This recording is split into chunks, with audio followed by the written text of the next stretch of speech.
Hey everybody, so when you're out thrifting for resale, which is what we do around here, is our baseball caps on your radar? Trucker hats, baseball caps, hats in general, are they on your radar as far as something that's profitable to thrift?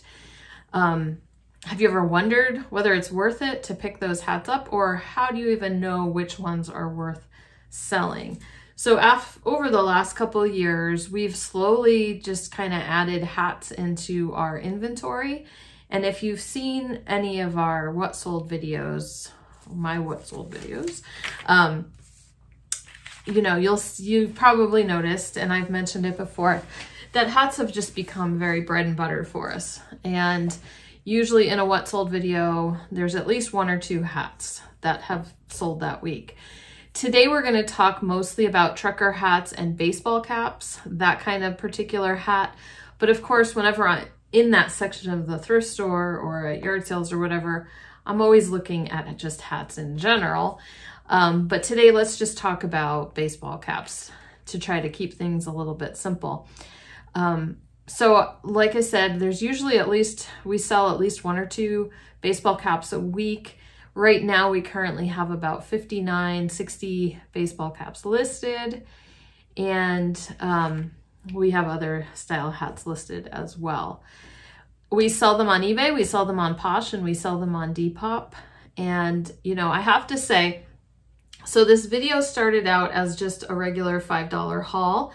As you can see from this picture that I'm about to put up, this was a picture of everything I got at our little clearance center outlet thrift store that I've talked about before in the $5 haul.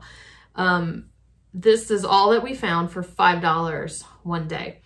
As you can see, most of what's in that pile are hats. And so I was just gonna do a quick video about what I found for $5 at the little clearance center, and then my husband was gonna just add in a little segment about hats in general. Well, we ended up filming that segment this morning, and it's like got so much good information that I was like, you know what, this video just has to be about hats. So this is where this is coming from. So the other things I bought that day were not terribly interesting, so I don't even think I'll get to them in this video, but we're gonna talk about hats. We're gonna talk about, we're gonna share the 15 hats that I got in that haul. So considering I bought about 32 items that day, and like 12 of them were plates, so that leaves 20. Then 15 of those 20 items were hats. So if we just do a divvy up of everything by the $5, it works out to about 16 cents an item. So there's not a whole lot of money into this particular lot of hats. I do also buy hats at other thrift stores. My Goodwill prices them at about $2. Sometimes I have a 20% off coupon. So I usually do go through it. For the most part, like I've said in the past, they're bread and butter. We sell them anywhere between $15 and $25. But every once in a while, we have a really good one. So stay tuned. A little bit later in the video, I am sharing with you our top baseball cap sale that we've had so far.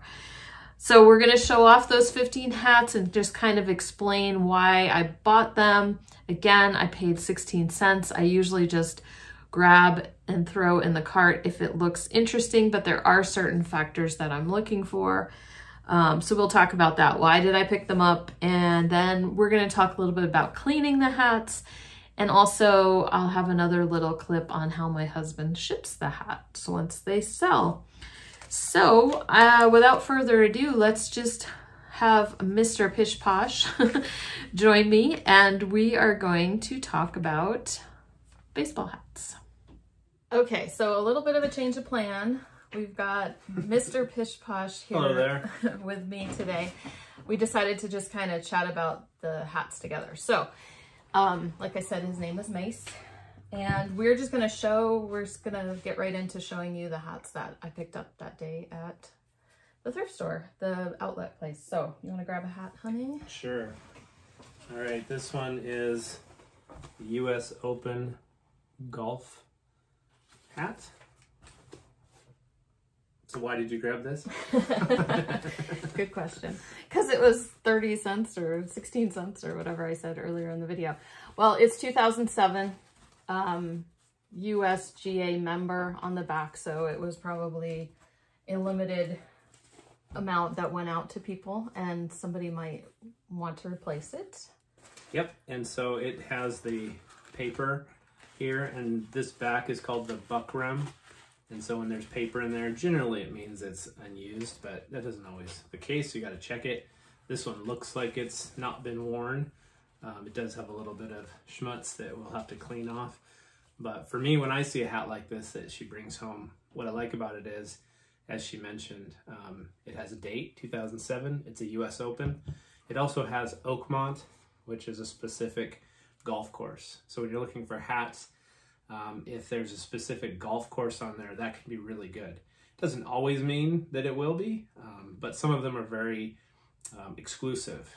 And so the only way you can get that hat is if you're a member or you find it secondhand. And so people like to wear hats that reflect either their favorite golf course or just a really exclusive golf course when they're out golfing. So that's a really good pickup. Someone will want that for sure. As far as cleaning it, a lot of times a little baby wipe. We can just wipe that down. Maybe dry it with a hairdryer to see if there's a little halo or not. And generally that takes care of it. If it's in much worse condition, then it's more thorough cleaning is needed. We can talk about that another time. Right. And that thing about golf courses, that can also apply to polos, shirts as well, and just different golf clothing. Yeah, right? Yeah, definitely. So check those out. I'm going to, as I edit this video, if I can find comps, we have not comped any of these hats yet. So if I find comps, I will go ahead and pop a picture up on the screen. Okay, so let's move on to another one. Okay, so this one's good. We find a lot of hats like this. This is Browning. And again, just showing a pheasant. So typically it's going to appeal to outdoorsmen, sportsmen, hunters. We find a lot in Montana. We do find a lot, and blaze orange is good because they can wear this to work. They can wear it casually, but they can also wear it if they're out hunting. So when we look for something like this one... Condition was okay, except for the brim. Right. So condition is okay. If you look at the inside, I always look at the sweatband. That's a really key indicator as to whether or not you want to buy it. If it's in really tough shape, then it'd have to be a pretty special hat to warrant purchasing it. But this one's in decent shape, so that was a for sure. Next one, randomness. So this is good to look out for. This is basically just a sports team of a college, which sometimes you think, well, that might not be quite as good as a professional sports team, but it can actually be better. They didn't make as many of them. They're not as common, and people really have a connection to their college that they went to, or maybe their father went to, or their grandfather. So this is great. The interesting thing about this that I really like is if you look at the emblem, it's actually raised stitching. That's pretty rare. They're generally iron-on or they're stitched flat. So this could be a really good hat. We're not sure yet exactly how good. The inside has a little bit of discoloration, but that's easy to clean. How would you clean that, honey? An old toothbrush and a little bit of Dawn dish soap. And you just get that on there. Don't get it too wet because, again, if you get the fabric too wet, it can leave water stains. So you want to just kind of clean the areas, and then I scrub them with a clean terry cloth, and then I dry it with a hair dryer just to make sure that it's clean. So that could be a good one. It'd be exciting to see. And again, the inside, made in Bangladesh, generally indicates it's a little bit older. Okie dokie. Next up. Oh, this is a cool one. Porsche. And this is an older hat, so that's especially desirable. If you look at the inner sweatband, that's actually just kind of discoloration from wear. It's not dirty. It's like a terry cloth. It's like a terry cloth. A lot of times older hats had that because it wicks up the sweat better. So it will fade. Now I'll clean it, but I doubt that that'll go back to its original color. But what's cool about this is, again, just like sports teams, people are very, very loyal to their car brands. And then this one, if you look on the inner snapback, it actually says Made in USA. So there's an indicator that this hat's been around a while. So someone who either had this hat a long time ago and it's long gone can replace it, or someone gets a vintage Porsche hat to wear as they drive around. Can you talk about the different backs, the different... Sure. So this is a snap back. Because it snaps. This is a strap back. Those are generally the two main types of closures. And then you'll have a fitted, which has no strap. Adjustment. And but there's... Go ahead. Some of those are... some of the fitted ones are stretchy, so they do have a slight adjustment in sizing. They are harder to sell, so adjustable is always preferable.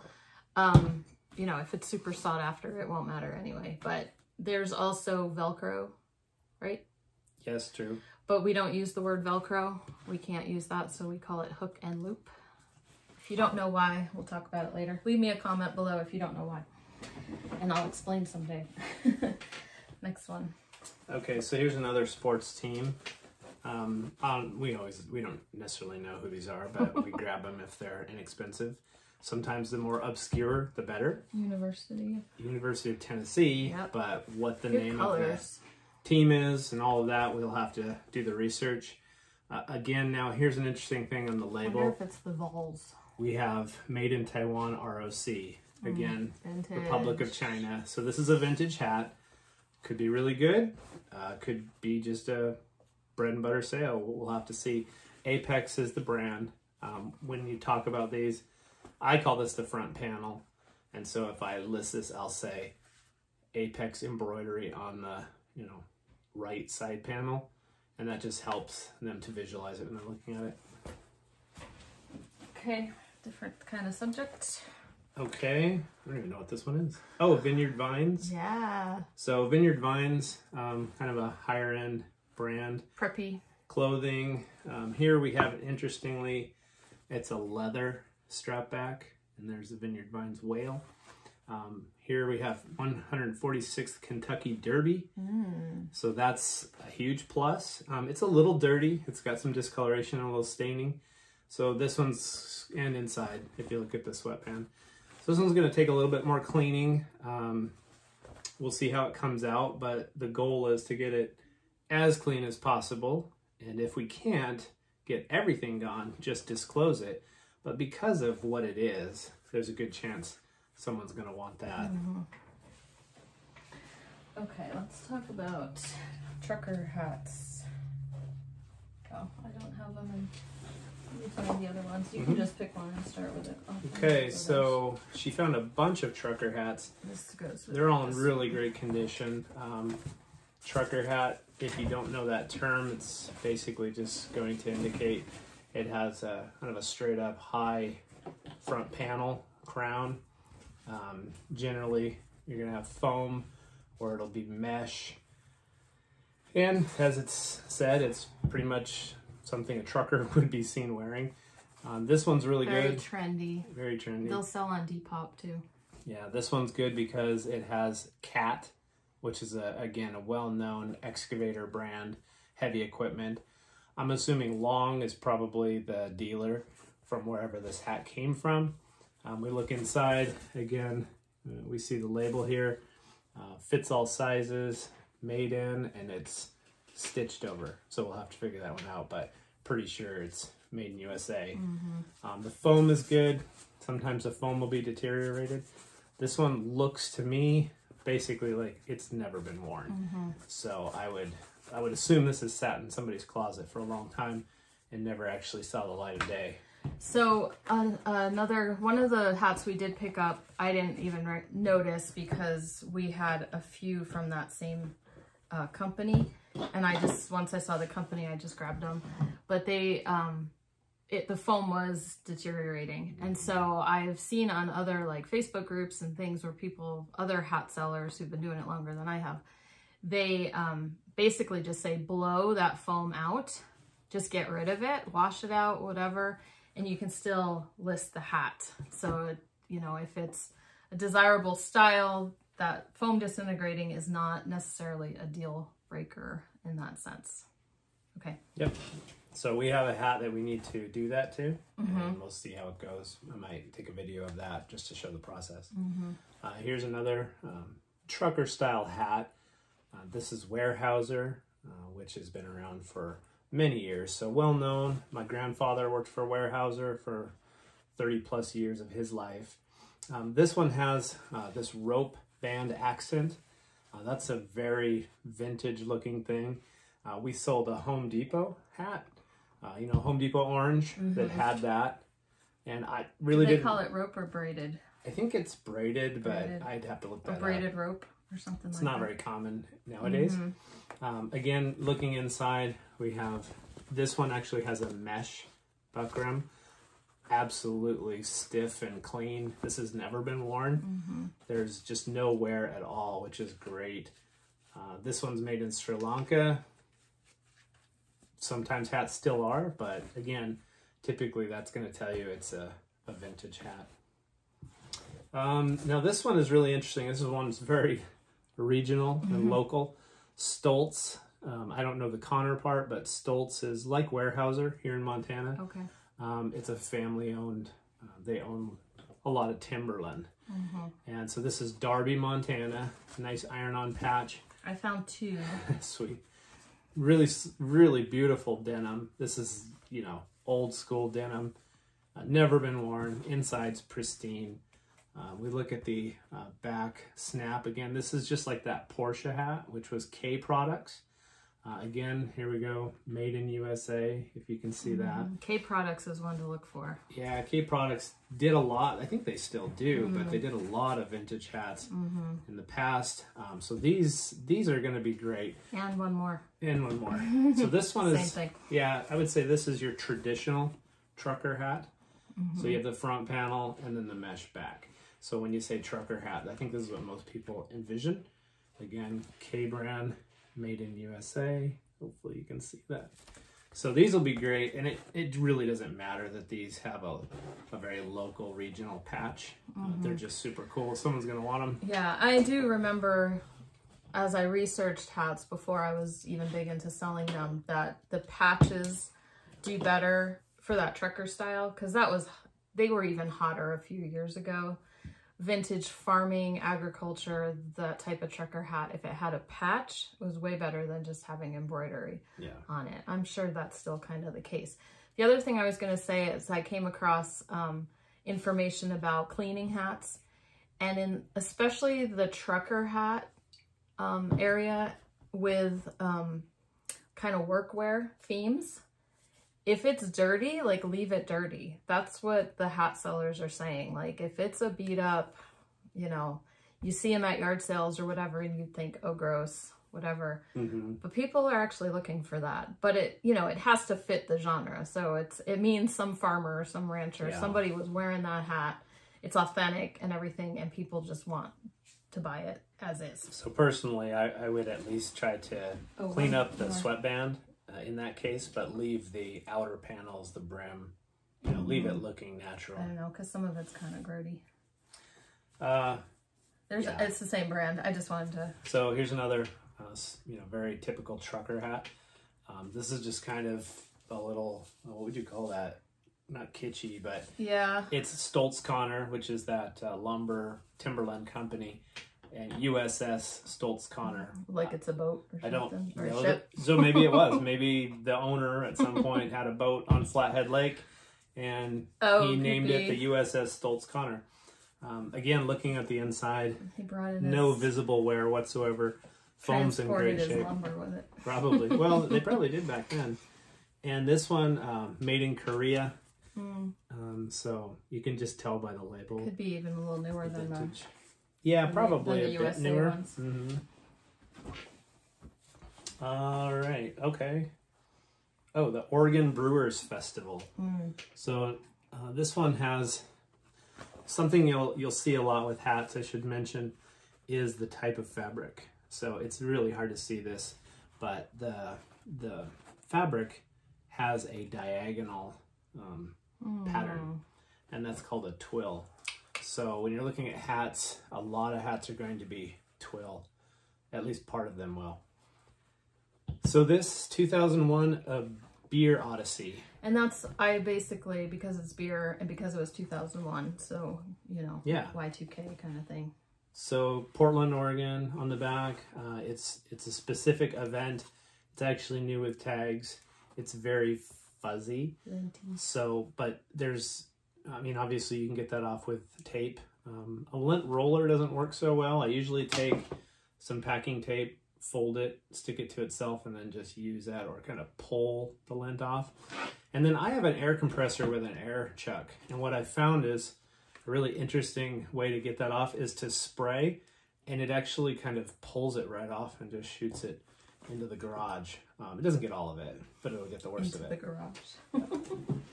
And again, here we have the brand Ore. You'll see that a lot.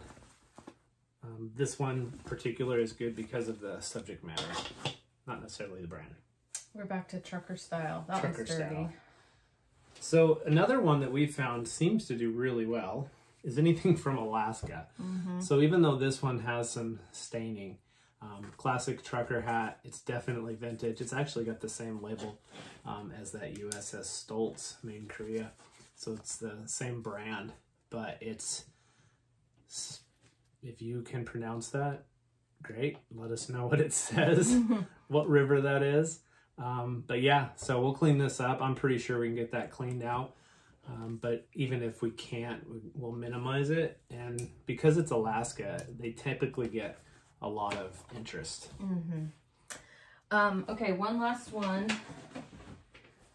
You can give your memory on that one, honey. So she came home with this hat. This is a classic Disney style hat with Mickey featured on the side, front, and back. So what was funny is when she pulled this out, I had this hat. We didn't go to Disneyland. I think someone did and got this as a gift. And I had the exact hat, same color. So that was kind of a nostalgic event. And again, here we've got the label. It's it might have been Disney Store. Yeah, Mickey something. Unlimited. Yeah. Maybe that's where they got it. Instead Maybe it wasn't of the parks. Disneyland. Right. But again, this one's in great shape. It's got a little bit of thing here, but I'm pretty sure a baby wipe will take that out. And the sweatband and everything else is pristine. So if someone else had this hat like I did, and they see it listed, they're going to want it. And I'll just mention, in the last video I talked about gorpcore, right? So there's these different aesthetics, and kidcore is another one.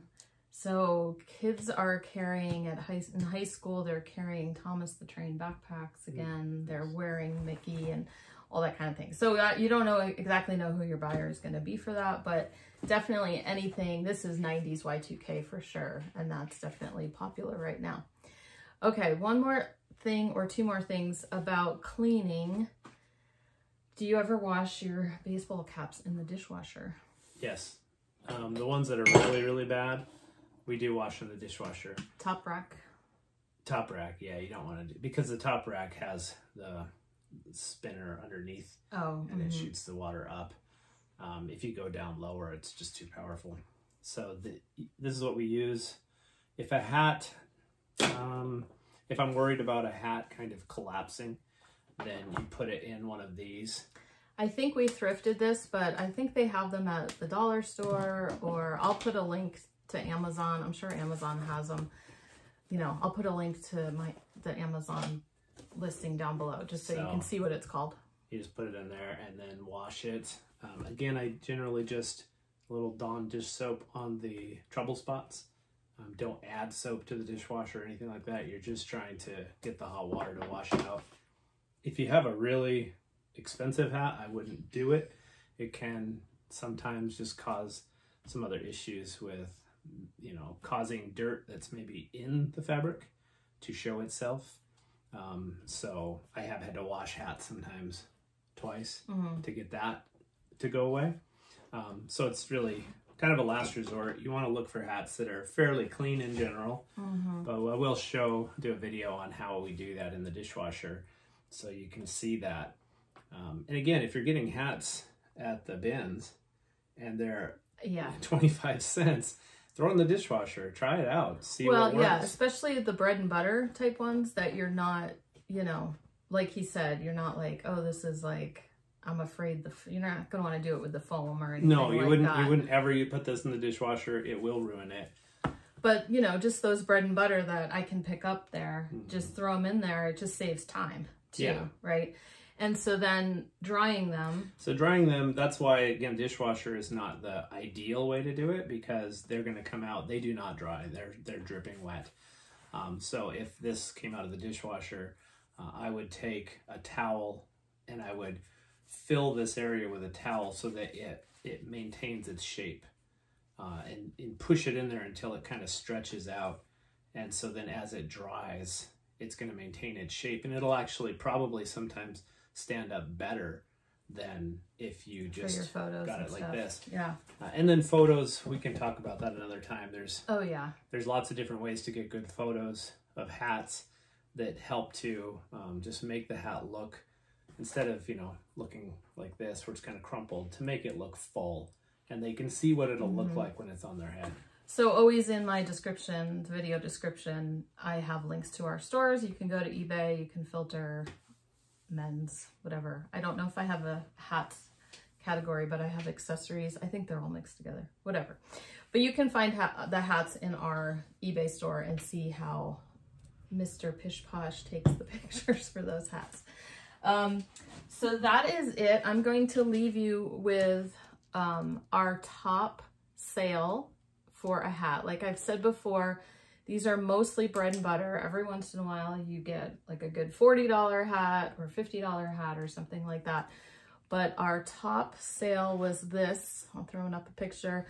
Minnesota Timberwolves hat. It was vintage. And so sometimes it's just the difference of colorway, or it was script instead of printed, or you're never, you know, just look them all up because you're never quite sure. And that hat sold for $120. And we were asking more, but again, as she said, the colorway was important. There were hats comparable to it in style, but different colors that went for considerably more, almost double that. So yeah, there are definitely vintage sports teams hats that can sell for 100, 200, whatever. I'm going to throw up another example that's just popped into my head. It's not my listing, but I'll find some comps and I'll put them up there. But they're called Shark Tooth. And basically it's kind of like there's a zigzag pattern on the, like this part of it, and it's for sports teams. And Shark Tooth ones are consistently good money. They're harder to find. Yeah, very hard to find. But they're good money. So I'm kind of always looking for that kind of thing too. That would be cool if you did find one, especially at the bins. Right. Okay, so again, sorry if that ended abruptly. I just had to clip some things. Like I said, this started off being a different kind of video, so some of my little segues probably didn't even make sense. But I wanted to right here throw in our video about how we ship baseball caps. So I'm going to show you how we ship hats. This hat sold on eBay, so it's going to go ground advantage. Typically we found hats don't go above 10 ounces, sometimes 11 depending on the weight. So when we ship these ground advantage, we use a 9x9x4 box, which we order from Uline. We always ship our hats in cellophane. So typically what I'll do is fold the hat in like this, put it in the plastic, and that keeps it protected from any moisture in transit. Obviously there you can see it would move around quite a bit. So what I like to do is take a piece of packing paper and just let that go in there without crushing the hat, and lightly fold that around. That's just going to keep it from getting tossed around in transit.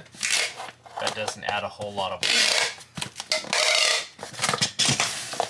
And that's it. That's how we ship a hat, out quick. If it was Posh, going priority, I would use a medium flat rate box. Okay, so I hope that made sense to you, how he ships our baseball caps. I have not seen his video yet as I'm talking, so I probably won't say anything else about it. I'm sure it's self-explanatory. I will put links to probably the boxes that he showed in the video. Poshmark, if it's a Poshmark sale, it just goes in a regular priority mail box. I'm just sorry if I'm repeating something that he already said. So anyway, since we recorded that video of us together this morning, Mace has been busy, and he's tried cleaning some of those hats he showed you, and some worked and some didn't. So fortunately, this was a 16-cent investment. One of the hats we showed you was this Alaska hat that had a stain on it, and as you can see, the stain is gone. So we have that listed. He did, I said, well, how did it, you know, based on what we talked about this morning, you know, what did you use? Was it just Dawn or whatever? And he said the type of stain was a little bit more stubborn. So he actually used bleach on it. So I don't know that I would recommend that, but he figured that was really the only way that that stain was going to come out, and it worked out fine. So he said he wet it really good, and then he used bleach and then got it dried up and everything like that. So every hat is going to be different, you know, different methods depending on how it's constructed, how old it is, and things like that, like we talked about in the video. So he cleaned up a bunch of hats, he photographed some hats, and then he got some listed. So the first few are in our eBay store as of right now. Pricing on some is high. A lot of them, he just went ahead and put a high price. He says, you look at it, figure out what we want to do for pricing. Now, I think I said in the video that if we found comps, we would put comps up on the screen. And honestly, our hats are so obscure and one of a kind. Obviously, like the University of Tennessee hat, there are other UT like volunteer hats, but nothing exactly like this one. And that's why we were talking about the fact that so much can depend on the script or the this and the that. And if you can't find the exact comp, you just kind of have to throw a price out there, or you could run it at auction, I suppose. But we just threw a high price. So some of the hats have a higher price than I'm really expecting us to get, but we figured if we start high, then we've got room to send offers and just kind of gauge the interest and everything. So I just wanted to say that if you go into the store and you're like, ah, oh my goodness, like their pricing is ridiculous. So it might be on some things. So, okay, so we didn't find that many comps on the hats we found. And then, like I was saying, he was cleaning some hats, like the Vineyard Vine one, that did not clean up nice. It actually, he said some of the hats, as he cleaned it, it got worse because like soaking it or adding water to it pulled up some other staining that you couldn't see, and so he's got to wash them again. So he said they were all kind of a little bit tricky. You know, there wasn't that many that needed cleaning. Some were in the really good condition. And the Vineyard Vine one, I think he had to just redonate that one. I don't think it, I don't know what he did with it. Maybe he's going to try it again, but I can't show that to you. It won't be listed anytime soon. So anyway, leave me a comment down below about baseball caps. Do you have any more questions? Anything else we can show you? Keep watching my what solds if you want to go ahead and subscribe to my channel. I do a what sold video every week, and hats as well as many other categories are included in those what sold videos. That's really how we learn. We see what other people are selling, try it out for ourselves, do our own research, and hopefully that helps us be better resellers. So again, leave me a comment down below. Have you sold baseball caps before? Is this something totally new to your thought process, or what was your best sale? Anyway, thanks for tuning in, everyone, and we'll see you later on this week.